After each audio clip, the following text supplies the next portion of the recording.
தன்னுடைய எல்லையை மீறி வேறு பெண்களோட தொடர்பு வச்சுக்கிட்டாரு அப்படிங்கும்போது எந்த ஒரு மனைவிக்கும் அந்த சோகம் இருக்கத்தான் செய்யும். கண்டிப்பாக அதை வெளிப்படுத்தியிருக்காங்க டீசெண்டாக சுருதி. இதில் இன்னொரு லேட்டஸ்ட் தகவல் என்னென்னா, 7ஆவதோ 8ஆவதோ அவர் கணக்கு அவருக்கு தானே தெரியும். ஆமாம், மாதம்பட்டி ரங்கராஜ் புதுசாக ஒரு காதலி அவர் கிடச்சிருக்கா. அவர் ஸ்ரீ லோலன் என்பதை கண்டினியூ பண்ணிகிட்டு இருக்காரு. ஸோ மாதம்பட்டி ரங்கராஜ் தொடர்ந்து இருந்தார்னா நான் அந்த குக்கு வித்து கோமாளியிலேருந்து விளையிடுவேன்னு விளையிடிச்சு ஒரு பொண்ணு. யார் இது? என்ன பண்ணுவார், வா படுக்கவா என் கூட, நான் என் கூட காதலியார். லவ் டார்ச்சர் தானே அப்படி? ஆமாம் ஆமாம், பாலியல் டார்ச்சர். இப்போ இவ்வளோ பிரச்சனையும் அந்த ஒரு கிளிகள் தேவைப்படுது அப்படி சார்? அது ஒரு போதைங்க. ஆமாம், அதாவது மாற்றான் மனைவிகளோட இல்லை டிவர்ஸியோட தொடர்பு கொள்றதுங்கிறது ஒரு பாடி டிமாண்ட். புதிய சிந்தனை நேயர்களுக்கு வணக்கம். இன்றைய சிறப்பு நேர்காணலில் நம்முடைய இணைந்திருக்கும் சிறப்பு விருந்தினர் மூத்த நடிகர், மூத்த பத்திரிகையாளர் திரு பைல்வான் ரங்கநாதன் அவர்கள். சார் வணக்கம். என்னை வாழ வைத்துக் கொண்டிருக்கும் யூடியூப் சேனல் நேயர்களுக்கு நன்றியும் வணக்கமும். மாதம்பட்டி ரங்கராஜுக்கு ஒரு மகன் பிறந்திருக்காரு. முதல்ல வாழ்த்துக்கள் சொல்லுங்கள் சார். அதாவது சர்ச்சைகளுக்கிடையே பிறந்த ஆண் குழந்தை ஜாய் கிறிஸ்டிலாவுக்கு மாதம்பட்டி சிவகுமாருக்கும் பிறந்த குழந்தை என்று ஜாய் தரப்பு சொல்லப்படுது. ஆனால் அது இல்லை, அதை நான் கலைக்க சொன்னேன் என்று சொல்லுகிறார் மாதம்பட்டி சிவகுமார். இல்லை அது இல்லை, அது கலைக்க சொன்னா எப்படி சார்? எனக்கு புரியலை. அதாவது ஏற்கனவே 2 முறை கருக்கலைப்பு செஞ்சுருக்காங்க ஜாய் கிறிஸ்டிலா. அவர் வற்புறுத்தி தான். இப்போ இந்த 3வது முறையும் அவர் கருக்கலைப்பு செய்ய சொல்லியிருக்காரு. கருக்கலைப்பு செய்ய முடியாதுன்னு சொல்லி அடி வாங்கியிருக்காரு ஜாய் கிறிஸ்டிலா. அதை தொடர்ந்து தான் நான் 6 மாதம் இருக்கேன்னு சொல்லி அந்த வீடியோ வெளியிட்டாங்க ஜாய் கிறிஸ்டிலா. இன்னைக்கு குழந்தையாக பிறந்திருக்கு. ஆமாம். இப்போ என் குழந்தைக்கு அப்பா அவர் தான், எனக்கு கணவர் அவர் தான் சொல்லி இன்னைக்கு மகளிர் ஆணையத்தில் முறையிட்டு இருக்காங்க. இல்லை, கேஸும் கொடுத்துருக்காங்க. ஆமாம், எனக்கு ஜீவனாம்சமாக எனக்கும் என் மகனுக்கும் சேர்த்து 6,50,000 ரூபா மாதம், எவ்வளவு 6,50,000 ரூபா மாதம் தர வேண்டும் என்று வழக்கு தொடர்ந்திருக்கிறார். ஆனால் இந்த விஷயத்தில் மாதம்பட்டி சிவகுமார் என்கிட்ட ஃபோனில் பேசினார். மாதம்பட்டி ரங்கராஜ் என்கிட்ட ஃபோனில் பேசினாருன்னு ஜாய் கிறிஸ்டிலா சொல்கிறாங்க. ஆனால் என்ன சொன்னாருங்கிறது இப்போ சொல்ல மாட்டேன், விரைவில் சொல்லுவேன். அவருக்கு கவர்மெண்ட்டில் இன்ஃப்ளூயன்ஸ் இருக்குங்கிற ஒரு தகவலையும் சொல்லியிருக்காங்க. ஸோ இந்த கேஸ் இப்போதைக்கு நிற்காது, இன்னும் பரபரப்பாக போகும். ஏன்னா இன்னும் 6 மாதத்தில் தேர்தல் நடக்க இருக்குது. அந்த சூழ்நிலையில் திமுக அரசுக்கு எதிராக திரும்புவோம் என்ற கேள்வியும் எழுந்திருக்கிறது. இல்லை ஏன் சார் திமுக தான் காப்பாற்றுதா மாதம்பட்டி ரங்கராஜா எப்படி சார்?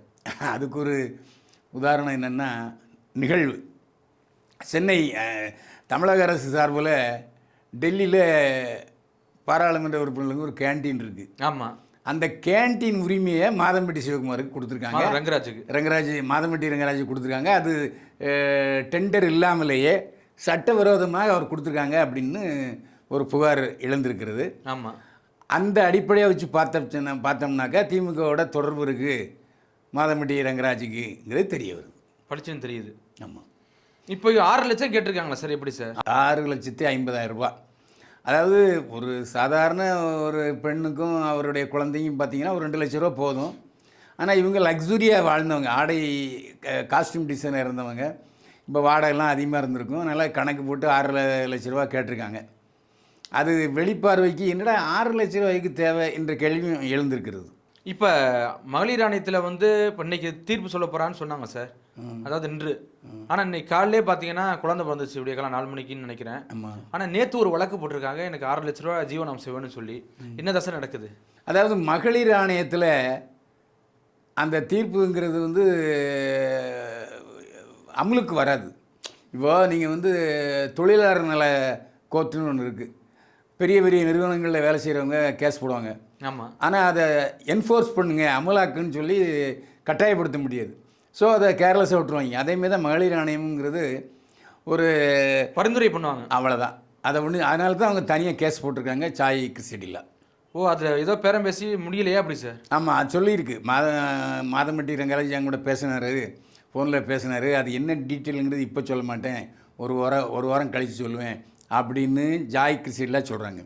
ஆனால் மாதம்பட்டி ரங்கராஜ் என்ன சொல்கிறாருன்னா, நான் வெளியே பேசவே மாட்டேன், கோர்ட்டில் தான் எல்லாத்தையும் நான் முடிவு பண்ணுவேன் அப்படின்னு சொல்கிறாரு. இதுக்கு இடையில் அவங்க 2 நிகழ்வுகளுக்கு மனைவி சுருதியோட தான் வந்திருக்காரு. சுருதி வழக்கறிஞர். ஆமா. அவங்க ஒரு வெளியிட்டிருக்காங்க, பெண்களுக்கு ஒரு விழிப்புணர்வோடு வெளியிட்டிருக்காங்க. நான் ரொம்ப பாதிக்கப்பட்டிருக்கேன், ஆனால் இதே மாதிரி நீங்களும் பாதிக்கப்படுறதுக்கான வழிவுகளை செய்யாதீங்க, கொஞ்சம் புருஷன்மார்களை பத்திரமா பார்த்துங்க, நான் எவ்வளவு சிரமப்படுகிறேன், அதே மாதிரி எவ்வளவு என் மீது காயப்படுத்தல் இருக்கிறதுங்கிறத சுருதி சொல்லியிருக்காங்க. ஸோ அவங்களும் ஃபீல் பண்ணுறாங்க. அதாவது ஒரு வழக்கறிஞராக இருந்தாலும் சரி, திமுகவுடைய மகளிர் அணியில் ஒரு பொறுப்பாக இருந்தாலும் சரி, அவங்களும் ஒரு மனைவி தான், ஒரு பெண் தான்.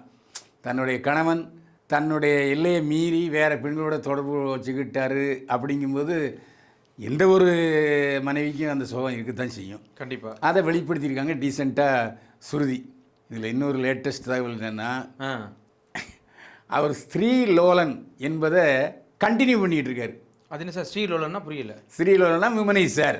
ஓ, அதாவது எந்த பெண்ணை பார்த்தாலும் உறவு கொள்ளணும் அப்படிங்கிற மாதிரி. ஏற்கனவே ஜாய் கிறிஸ்டின்லாம் சொல்லியிருக்காங்க, அவர் எனக்கு முன்னாடியே 6 பெண்களோட தொடர்பில் இருந்தார் அப்படின்ட்டு. இது மாதம்பட்டி ரங்கராஜுக்கு வீக்னஸான செய்தி தான். ஆனால் 6 பெண்களோட தொடர்பு கொண்ட மாதம்பட்டி ரங்கராஜோட எப்படி இவங்க தொடர்பு கொண்டாங்க? அதான் தெரியல. அதுவும் தப்பு தானே. கண்டிப்பாக அவர் ஏற்கனவே நல்ல மனுஷன் இல்லை, பொம்பளையோட உறவு வச்சுருக்காருங்கும்போது இந்த ஜாய் கிறிஸ்டின்லாம் உஷாராக இருந்திருக்கலாம்ல. அதுவும் அவங்களுக்கு ஒரு பலவீனமாக தான் தெரியுது. இல்லை, கடைசியில் கூட தெரிஞ்சிருக்கலாம்ல. இப்போ அதுக்கப்புறம் தான் உஷாராகி இந்த கருவை வந்து இன்னைக்கு காப்பாற்றி இன்னைக்கு குழந்தைய பெற்றெடுத்துருக்காங்கல்ல. அப்போ அந்த கடைசி கூட தெரிஞ்சிருக்கலாம்ல சார்? இல்லை, 6 மாதம் ஆனதுக்கப்புறம் கலைக்க முடியாது. ஆமாம், அதனால் அவங்க குழந்தை பற்றி இல்லை மாதம்பட்டி ரங்கராஜா இதுக்கு எனக்கு முன்னாடி 6 பேரோட பழகிருக்காரு அப்படின்னு சொல்கிறாங்கல்ல, அந்த விஷயத்த சொல்கிறேன். அவன் அது உஷாராக இருந்திருக்கணுங்க. அவர்கிட்ட பழகிறத நிறுத்திருக்கணும். ஏப்பா நீ ஏற்கனவே வந்து 6 பொம்பளையோட தொடர்பு வச்சுருக்க, இப்போ இங்கேயும் வந்து என்னைய முந்தான வரிக்க சொல்கிற சரிப்பட்டு வராது, கிளம்புன்னு சொல்லியிருக்கணும். அது ஜாய் கிறிஸ்டின்லாம் செஞ்ச தவறு தான். இப்போ இன்னொரு ஏதாவது ரகசியம் சொன்னீங்க. ஆமாம், இப்போ வந்து 7ஆவதோ 8ஆவதோ அவர் கணக்கு அவருக்கு தானே தெரியும். ஆமாம், மாதம்பட்டி ரங்கராஜ் புதுசாக ஒரு காதலி அவர் கிடச்சிருக்கா. அதுக்கு காரணம் என்ன, அவர் பேர் சுனிதா. விஜய் டிவியில் ஏற்கனவே இவர் நிறைய குக்கு கோமாளி சோம்பா போனார் இல்லையா, அப்போவே அதில் கலந்துக்கிட்டு இருக்கு. ஓ, ஸோ அங்கேருந்து கூட்டிகிட்டு வந்து இப்போ மிஸ் மேகின்னு ஒரு படத்தை தயாரித்து அதில் கதாநாயகி நடிக்கிறாரு. அந்த மிஸ் மேகி படத்தினுடைய கதாநாயகி தான் சுனிதா. ஓ, ஏழாவது கதாநாயகியாக இருக்குமா சார்? ஆல்ரெடி ஒரு கதாநாயகி இருக்கு. இருக்கலாம், அதில் ஒரு கதாநாயகி. அதை விட இவர் லவ் கண்டினியூ பண்ணிகிட்டு இருக்காரு. அந்த சுனிதாவை என்ன சொல்லுதுன்னா, யோக்கியங்க, ரொம்ப அப்பாவிங்க, ரொம்ப நல்ல மனுஷங்க, என்னை கண்ணுங்கருத்துமாக பாதுகாத்துக்கிறாரு அப்படின்ட்டு வக்காலத்து வாங்கி பேசியிருக்கு சுனிதா. ஆனால் அதே சமயத்தில் குக்கு வித் கோமாளியில் ஏற்கனவே ஒரு பார்ட்டிசிபெண்ட் என்ன சொன்னாங்கன்னா, இவர் என்னை ரொம்ப டார்ச்சர் பண்ணுறாரு மாதம்பட்டி ரங்கராஜ் என்னை ரொம்ப டார்ச்சர் பண்ணுறாரு. ஸோ மாதம்பட்டி ரங்கராஜ் தொடர்ந்து இருந்தாருன்னா நான் அந்த குக்கு வித் கோமாளியிலேருந்து விளையிடுவேன்னு விளையிடுச்சு ஒரு பொண்ணு. யார் இது? அது பேர் ஏதோ சகானாவா ஏதோ. ஆமாம், சகானா. ஆமாம், அது விளையிடுச்சு. ஸோ அவர் என்ன டார்ச்சர் பண்ணியிருக்கு சார்? இவர் டார்ச்சர் பண்ணியிருக்காரு. இவர் என்ன டார்ச்சர் பண்ணிப்பார் அந்த பொண்ணு? வேறு என்ன பண்ணுவார், வா படுக்கவா என் கூட, நான் என் கூட காதலியாரு அப்படின்னு சொல்லியிருப்பார். வேற என்ன டார்ச்சர்? லவ் டார்ச்சர் தானா? லவ் டார்ச்சர் தானே? அப்படி? ஆமாம், பாலியல் டார்ச்சர் தான். ஏற்கனவே பண்ண டார்ச்சரில் தான் இன்னைக்கு வந்து நீதிமன்றம் வர போய் அசிங்கம். அதை அவர் கண்டுக்கவே இல்லைங்க. ஆமாம், அதாவது நான் எத்தனை பேரோட தொடர்பு கொள்வேன் அப்படிங்கிற மாதிரி அவர் நடந்துக்கிட்டு இருக்காரு. அது மனசாட்சி தான் அதுக்கு பதில் சொல்லணும். இப்போ திரும்ப சகானா, அதுக்கப்புறம் சுனிதாவா எப்படி சார்? ஆமாம், சகானா எஸ்கேப் ஆகிடுச்சு. அது உஷாராகி நான் மாட்டேன் அப்படின்னு சொல்லிட்டு குக்கு துகாமலையிலேருந்து விளையிடுச்சின்னு நினைக்கிறேன். இப்போ அங்கே பார்ட்டிசிபெண்ட்டாக இருந்த சுனிதாவை இப்போ 2வது கதாநாயகியாக தன்னுடைய மிஸ் மேகி படத்துக்கு ஒப்பந்தம் செஞ்சு அதோட தன்னுடைய காதல் நிலைகளை சஸ்டெயின் பண்ணிகிட்ருக்காரு. இப்போ இவ்வளோ பிரச்சனையும் அந்த ஒரு கிளிகள் தேவைப்படுது அப்படி சார்? ஆமாங்க, அது ஒரு போதைங்க. ஆமாம், அதாவது மாற்றான் மனைவிகளோட இல்லை டிவர்ஸியோட தொடர்பு கொள்றதுங்கிறது ஒரு பாடி டிமாண்ட். எப்படி மது அருந்துறவங்க தொடர்ந்து போய் மது அருந்தி அதுக்கு போதைக்கு அடிமையாகிறாங்களோ, அதுமாரி காதல்ங்கிறது ஒரு போதை, பாடி டிமாண்டு ஒரு போதை. பெண்களுடைய பலவீனத்தை கேப்சர் பண்ணிவிட்டு அவங்களோட சவாரி பண்ணுறது. அது வந்து மாதம்பட்டி ரங்கராஜ் மேலேயும் முழு தப்பு இருக்குது, அதுக்கு மசீர பெண்கள் மேலேயும் தப்பு இருக்குது. இப்போ இதுக்கு என்னதான் சார் பதில்? இப்போ அதாவது கோர்ட்டுக்கு வெளியே ஏதாவது மனசாட்சிப்படி இப்போ கொடுத்தா தான் உண்டு. கோர்ட்டில் வந்து சரி அந்த குழந்தை ஜீன்ஸோட ஒத்து போகுது, இப்போ அந்த குழந்தை மாதம்பட்டி ரங்கராஜுக்கு தான் பிறந்துன்னு சொன்னால் ஒரு காம்பன்சேஷன் கொடுக்குறதுக்கு வாய்ப்பு இருக்குது. கொடுக்க சொல்லுவாங்களா நீ? சொல்லுவாங்க. ஏன்னா ஆனால் இது கேட்க 6 லட்ச ரூபா கேட்குது. ஆமாம், அதில் ஏதாவது பேரம் பேசி கொடுப்பாங்க. 6 லட்ச ரூபா கொடுக்காம அதில் இன்னொரு சட்டத்தில் இன்னொரு சிக்கல் என்னென்னா, இது ஏற்கனவே காஸ்டியூம் டிசைனரை சம்பாதிச்சது. அதாவது திருமணத்துக்கு முன்பே சம்பாதிக்கிற மனைவியாக இருந்தால் ஜீவனாம்சம் கேட்குறதுக்கு கொஞ்சம் கோர்ட்டு தடை போடும். நீ தான் சம்பாதிக்கிறல, அப்புறம் எதுக்கு ஜீவனாம்சம்னு இப்போ ஒரு புது லேட்டஸ்ட்டு சட்டம் போட்டிருக்காங்க.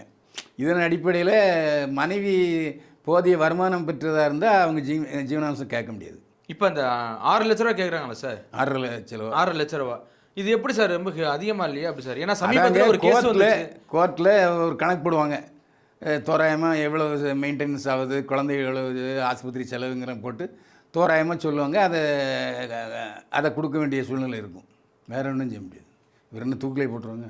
அதாவது ஒரு பெண் கருத்தரித்தாள் என்று சொன்னால், பாலியல் பலாத்காரமாக இல்லாமல் இருந்தால் அவளும் அது குழந்தை தானே. கண்டிப்பாக. இப்போது நான் அது ஆரம்பத்திலே என்னை பாலியல் டார்ச்சர்னு சொன்னால் அது வேறு மாதிரி ஆயிரும் கேஸு. இப்போ உடல் உறவுக்கு உடன்பட்டு தான் குழந்தை உண்டாச்சு, ஏன் உடல் உறவுக்கு எதிர்ப்பு தெரிவிக்கலைன்னு ஒன்று வரும்ல. ஆமாம். இப்போ கோயிலில் திருமணம் செஞ்சுக்கிட்டேன்னு சொல்கிறாங்க ஜாய் கிறிஸ்டின்ல, அது செல்லாத. அதாவது இவங்க கிறிஸ்தவர், எப்படி இந்து கோயிலில் செய்கிறது செல்லும்? அது மட்டும் இல்லை, இந்து கோயிலில் அது இந்து கோயிலில் இப்போது ரெஜிஸ்ட்ரேஷன் மாதிரியே பண்ணுறாங்க. ஃபோட்டோஸு எவிடன்ஸ் எல்லாம் கேட்டு பண்ணுறாங்க. ஆமாம். மாலை மாற்றிக்கொள்வது திருமணம் ஆகாது. இப்போ இந்த விவகாரத்தில் சார், இப்போ ஆல்ரெடி மாதம்பட்டி ரங்கராஜ் இப்போ நான் தரமாட்டேன் சொல்லியிருக்காரு. எப்படி சார்? தரமாட்டேன் இல்லை, கேஸ் நடந்துக்கிட்டு இருக்கு. ஏங்க அவர் என்ன சொல்கிறாரு, வெளியில் நான் சமாதானம் பேச மாட்டேன், பஞ்சாயத்து பேச மாட்டேன், கோர்ட்டில் தான் எல்லாம் முடிவு பண்ணுவேன்னு சொல்லியிருக்காரு. ஸோ இந்த அம்மா என்ன சொல்லுது, நான் என்கிட்ட பேசினாருன்னு சொல்லுது. அது என்ன பேசினாரு என்னங்கிற எவிடன்ஸ் இருக்காங்க இல்லையாங்கிறது அது சொன்னதானே தெரியும். இல்லை, இப்போ என்ன பேசுகிறாங்க, இதை டீல் தான் பேசியிருப்பாங்க. இன்னைக்கு 6 லட்ச ரூபா கேட்குறாள், அந்த டீலை முடிச்சுட்டு அது ஒரு அமௌண்ட் வாங்கிட்டு போயிருக்கலாமே.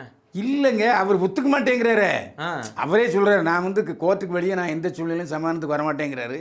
இதுதான் என்கிட்ட பேசினாருன்னு சொல்லுது.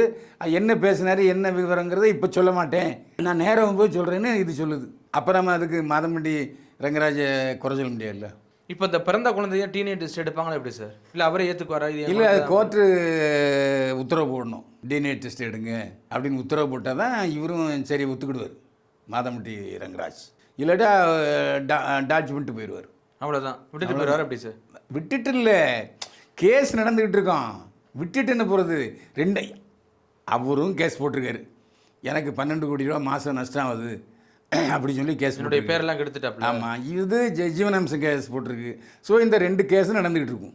நடந்து எப்போ ஜட்ஜ்மெண்ட் வருதோ அப்போ தான். கண்டிப்பாக சார். 2வது அவருக்கு அதிகார பலமும் இருக்குது, பண பலமும் இருக்குது. இது எதை வச்சுக்கிட்டு ஃபைட் பண்ணுது நமக்கு தெரியல. யார்? ஜாய் கிறிஸ்டின்டா. பொறுத்திருந்து பார்க்கல சார் என்ன நடக்குது. மிக்க நன்றி சார். மீண்டும் சந்திப்போம். வாழ்க வளமுடன்.